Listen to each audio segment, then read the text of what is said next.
La escena que hemos escuchado en el libro de los Hechos de los Apóstoles tiene lugar en Jerusalén en el año 57. Pablo es juzgado ante el tribuno romano y ante el Sanedrín judío. La escena recuerda a Jesús. Como Jesús, también Pablo es juzgado por los dos tribunales, el Sanedrín judío y el tribuno romano. Y Pablo, que conoce muy bien las divisiones entre fariseos y saduceos, se aprovecha de ellas para salir airoso.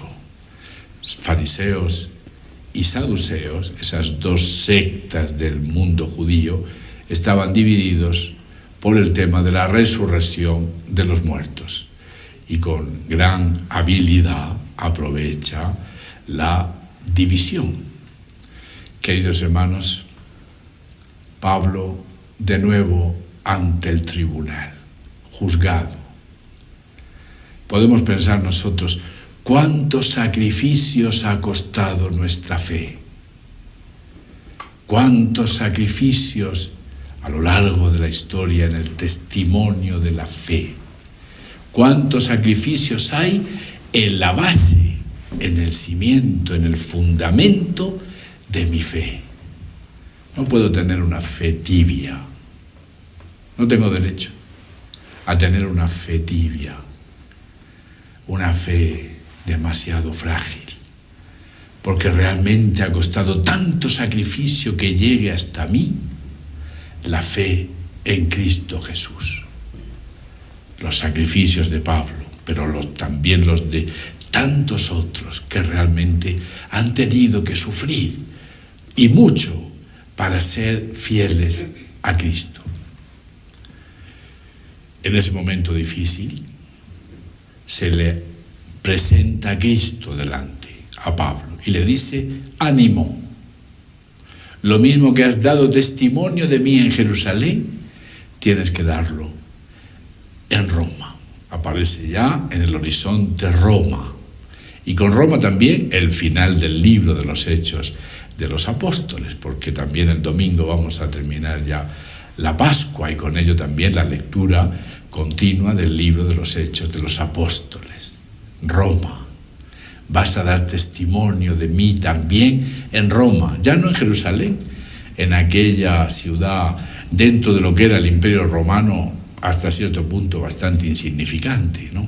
En Roma, en la gran ciudad, en la que se consideraba el centro de la humanidad en ese momento. Allí también vas a dar testimonio de mí. Roma, no por nada llevamos nosotros los cristianos católicos también el apellido de romanos. Somos de la Iglesia católica, apostólica y romana, no por nada, sino porque allí dieron su vida los apóstoles, porque allí entregaron la vida por Cristo los dos grandes apóstoles, Pedro y Pablo. Llevar el apellido de romano no significa sino martirio. Martirio. Allí dieron la vida por Cristo. Y hoy Jesús en el Evangelio ora por todos los que crean en mí por la palabra de ellos, por todos los que a lo largo de la historia van a creer en mí por la palabra de ellos. ¿Por la palabra de quién? Por la palabra de los apóstoles. Jesús ora por ellos, Jesús ora por nosotros, los que hemos creído por la palabra de los apóstoles, porque nuestra fe se fundamenta en la palabra de ellos, se fundamenta en los apóstoles. No es una fe basada en fábulas, sino en la palabra de hombres que dieron su vida por la fe.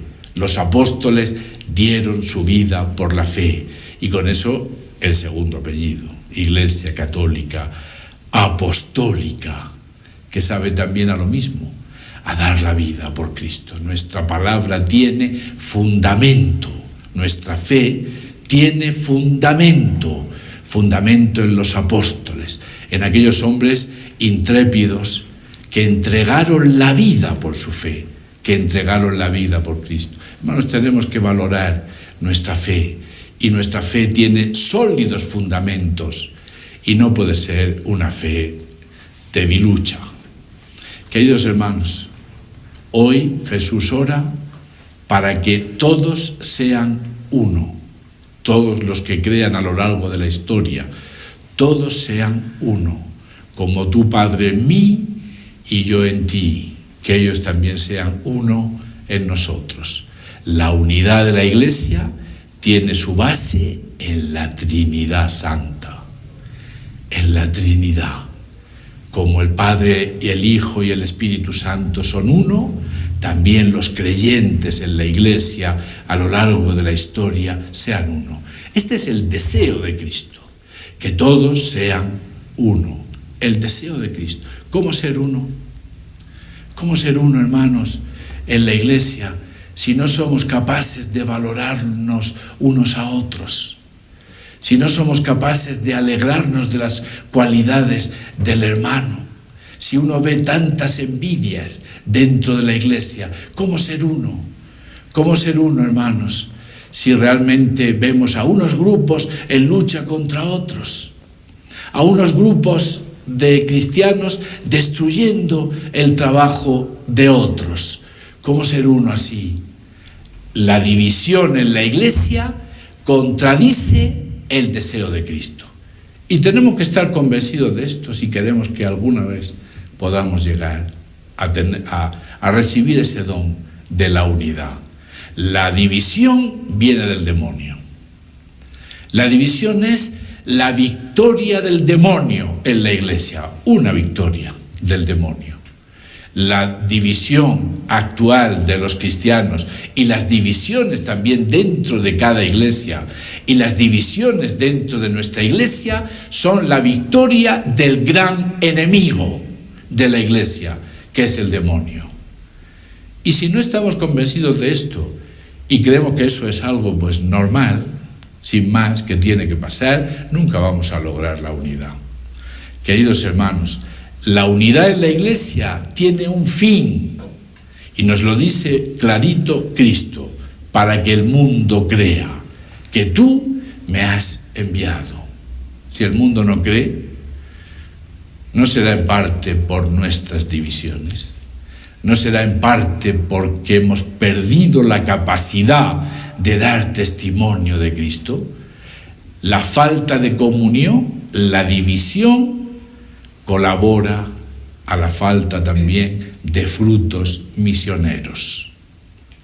¿No será que muchas veces faltan frutos en la misión de la Iglesia precisamente por nuestras divisiones? Para que el mundo crea que tú me has enviado. Para eso es la unidad. Hermanos, sin comunión no habrá frutos evangelizadores. Sin comunión seremos una iglesia estéril, sin frutos, sin frutos de personas que crean en Cristo. Realmente hay que pensar con toda seriedad esta realidad.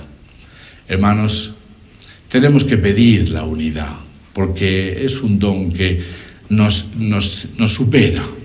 La unidad necesita convicción para lograrla, pero necesita también la oración de todos nosotros.